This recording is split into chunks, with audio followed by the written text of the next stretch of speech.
2 years ago, my own observance of Mother's Day changed forever. My older daughter Kate had just given birth to a baby boy the previous February. When Mother's Day rolled around in May, I found myself honoring not only my own mother, who was present for Alan's baptism that day, but also honoring Kate. My little girl, who had grown up to be a strong woman and assumed the maternal role herself.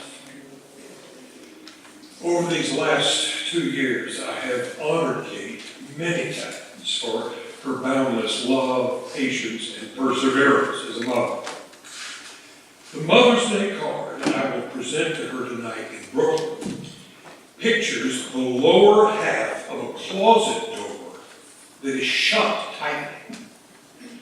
2 small hands are sticking out from the bottom of the door. Is the little child locked in the closet or just playing hide and seek? We don't know. But the caption reads, "Motherhood, you can run, but you can't hide." Now notice, this is not only true for children who are making mischief, but also for mothers who can never fully escape the awesome responsibility they've undertaken. Whether they're breastfeeding an infant at 3 o'clock in the morning, helping out a grade schooler with a science project, planning a daughter's wedding, or keeping vigil during a son's illness. Mothers can run, but they can't hide. Perhaps the biggest challenge Kate has faced as a mother thus far is one many of you are familiar with. After staying at home for 2 months to nurse and care for Alan after he was born, her maternity leave ended, and she was expected to return to her job as a school teacher. Kate had to confront the prospect of being partially separated from this little one to whom she was so deeply bonded. Part of her wanted to maintain the status quo because she loved being a mother, and also because she had more control over Alan's environment and activities by caring for him at home. But another part of her recognized that it would be good for Alan, especially as an only child, to leave the familiarity and security of his own home for several hours a day and be socialized with other adults and a group of young peers. Well, Kate's choice was to enroll her infant son in a daycare center as close to her workplace as possible. She made phone calls, checked references, visited several sites, and finally settled on a preschool in Queens, New York, with an excellent reputation. But even though she had done all that research and made what she believed was the best decision, she still had uncertainties, misgivings, and misapprehensions. Sending a child into the world at any age, but especially at that age, is a fearsome thing to do.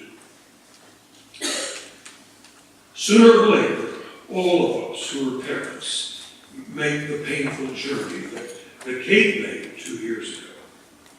We slowly let go of these precious beings whom we once held so closely and protected. Most parents possess a natural instinct to shelter and safeguard their children. But we also know that it's our job to expose our children to the wider world and equip them to deal with it. An old maxim says that there are 2 gifts we should give to our children. One is roots, and the other is wings. precisely because the world beyond the home poses great challenges, temptations, and dangers. Our task as parents is to give our children a set of values by which to make good decisions, and a set of tools by which to implement those decisions, and then turn them loose and let them fly. The real task of parenting is not to protect our children from the world, but to prepare them to live in the world. So most of us somehow find the courage to allow our children to grow up, trusting them completely to the God who brought them into the world as such tiny and vulnerable human beings. Today's gospel lesson from John 17 is an excerpt from what scholars call Jesus' farewell discourse. Jesus is about to leave his disciples and return to his Father. The disciples are understandably anxious and fearful about being separated from Jesus. And so our Lord addresses their concerns in a lengthy speech that fills 3 whole chapters of John's Gospel. Jesus assures the disciples that he is not abandoning them to be orphans in the world. He promises that he will come to them again and gives them a set of instructions for coping while they're apart. And then at one point he interrupts his speech to pray for his disciples. He prays that they might have his joy. He prays for their unity, and above all for their safety. As John frames it, this is a prayer the disciples are permitted to overhear. A prayer that you and I still overhear today. And as many of you know, there is nothing so moving as to listen to someone else praying for us. For me at least, the most memorable line in this prayer is in verse 15. I do not ask you to take them out of this world, but I do ask you to keep them safe from the evil one. And it strikes me that this is a fitting prayer for every Christian parent. Just the kind of prayer we ought to be praying on behalf of our children. In our better moments, you and I don't want to be helicopter parents. We don't want our children to live in a bubble. We don't want them to be totally dependent on us. And we don't want to rescue them from adversities which they need to handle themselves. Of course, we all observe parents who cannot resist the urge to overprotect their offspring. I once read about a dad who was thrown out of his son's baseball game. A town cop had to escort the irate father from the field before he took the umpire's head off for making bad calls. The policeman made the man sit in his Jeep like a toddler in timeout until the game was over. True story. Then there was a mom who actually went off to college with her child. This mother was so obsessed with ensuring that her child excelled that she enrolled in all of her daughter's classes to make sure she was doing her work. I heard about another mom who tried to bail out her 18-year-old daughter from the DWI. The mother insisted that there was no way her darling was drunk while driving. And then when the handcuffs went on, she insisted that there was no way the policeman could arrest her child. As this scene played out, the mom also got handcuffs for attempted bribery and obstruction of justice. And she and her daughter ended up sharing a jail cell. The truth is, you and I don't do our children any favors by smothering them, overprotecting them, or bailing them out of their jams and difficulties. Our children need to learn to be independent and responsible, to take care of themselves, to be streetwise. And the only place they will ever learn to do that is on the streets.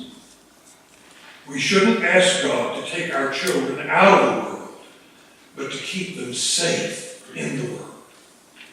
This is the model prayer for each of us as parents, in keeping with Jesus' prayer for his disciples. Now, what's remarkable about this prayer is that Jesus is such a realist about the world we live in. In John's Gospel, when Jesus refers to the world, he's not referring to the beautiful blue globe that astronauts marvel at from outer space. He's not referring to the soaring mountains of Ecuador or the sandy beaches of Connecticut. He's not referring to the writings of Shakespeare, the music of Mozart, the paintings of Monet, the architecture of Frank Lloyd Wright, or any of the other human creations that make our world so wondrous. No, when Jesus speaks of the world, he's referring to the dark side of creation. The world represents all that stands against God and against God's loving intention for his children. The world, in other words, is a hostile place, a forbidding place, a dangerous place. But it's a place we as Christians can't avoid and shouldn't try to avoid. To the contrary, Jesus makes it clear in this prayer that he actually sends us into this world in spite of its troubles and dangers. Now, you'll hear much more about Ecuador next Sunday. And I want to tell you something today about the world to which our church's mission team was sent when we journeyed to that South American country. During the second half of the week, we worked at a church located high on a mountainside overlooking the capital city, Quito. Every building in that neighborhood had a room with a view, a spectacular view, which in our country would be very expensive real estate, right? But this neighborhood, it was built by and for people who got squeezed out of the valley where Quito stands and have nowhere else to live but up the steep mountainside. The metal roofs on many of their houses are held down by cinder blocks and car tires. Many of the families in this neighborhood are headed by single parents. A typical scenario is that one parent remains in Quito to raise the children, while the second parent works in another country and sends a paycheck back home. The church where we worked holds its worship services on Sunday afternoons because most of the adults are working on Sunday mornings just to eke out a living. A sign is posted in the sanctuary announcing the activities of this church's women's association. The sign identifies the primary task of their group. It is not to chit-chat over a shared meal, or even to pray fervently. No, the purpose of this women's fellowship is to promote a life free of domestic violence.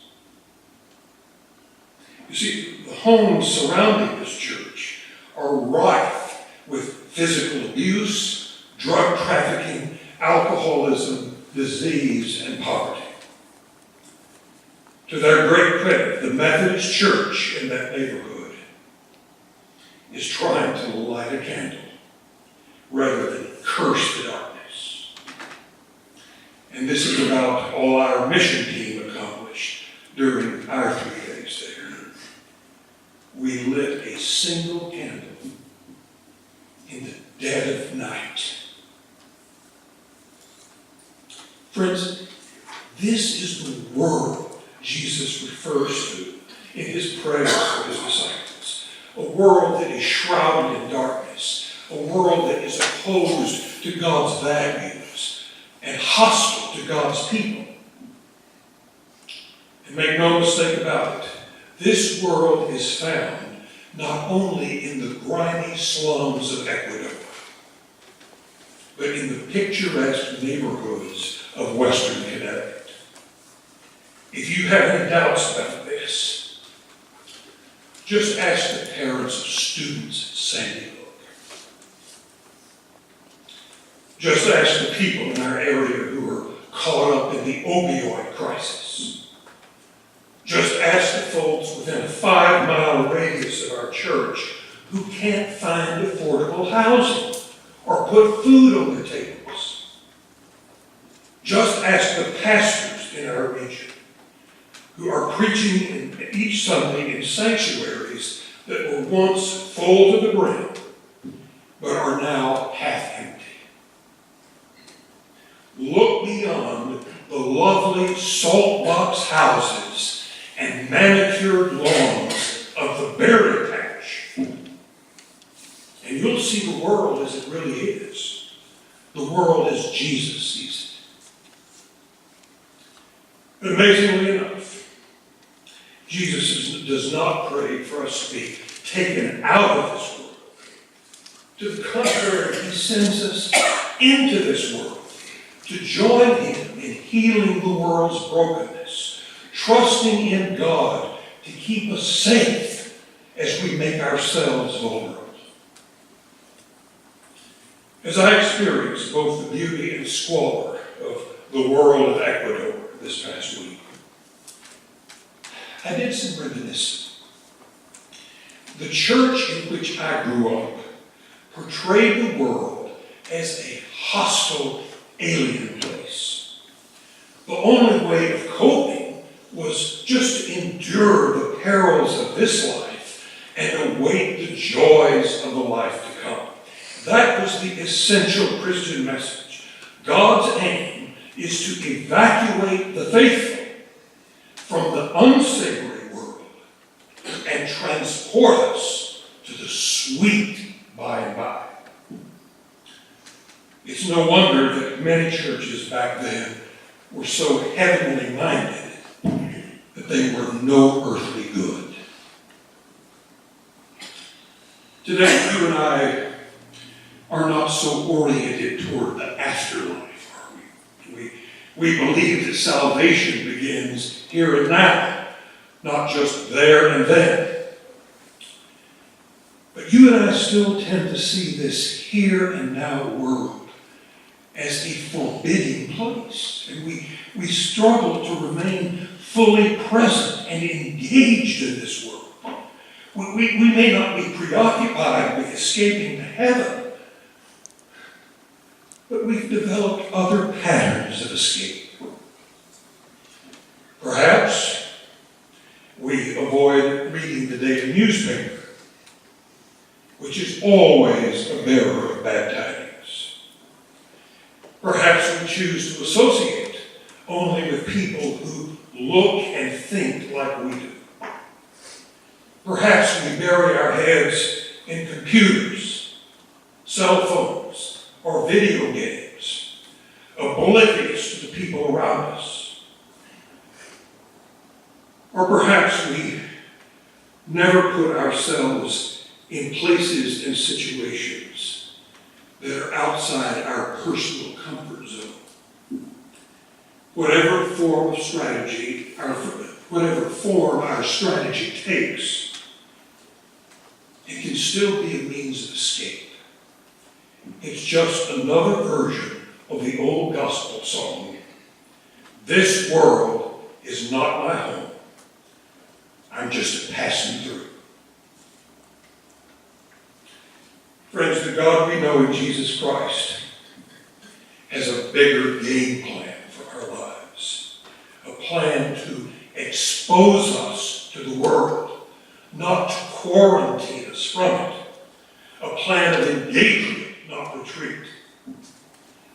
Yes, the world is a dangerous place, but Jesus tells us that he has overcome the world and that he is with us as our guide and guardian as we journey into the world. And so, as parents of cherished children and disciples of the risen Lord, let's hear again Jesus' prayer for us. I do not ask you to take them out of the world, but I do ask you to keep them safe from the evil one. I sent them into the world, just as you sent me into the world.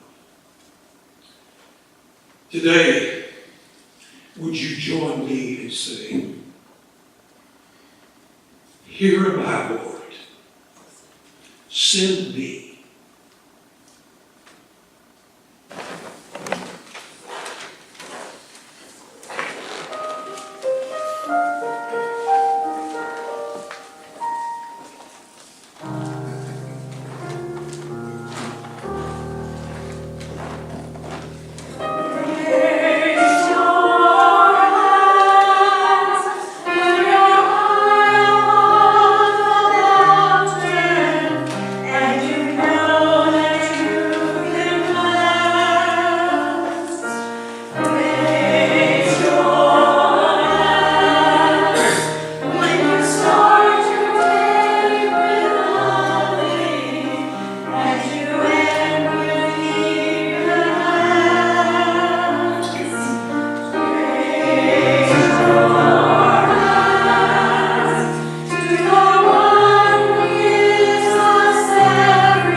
Just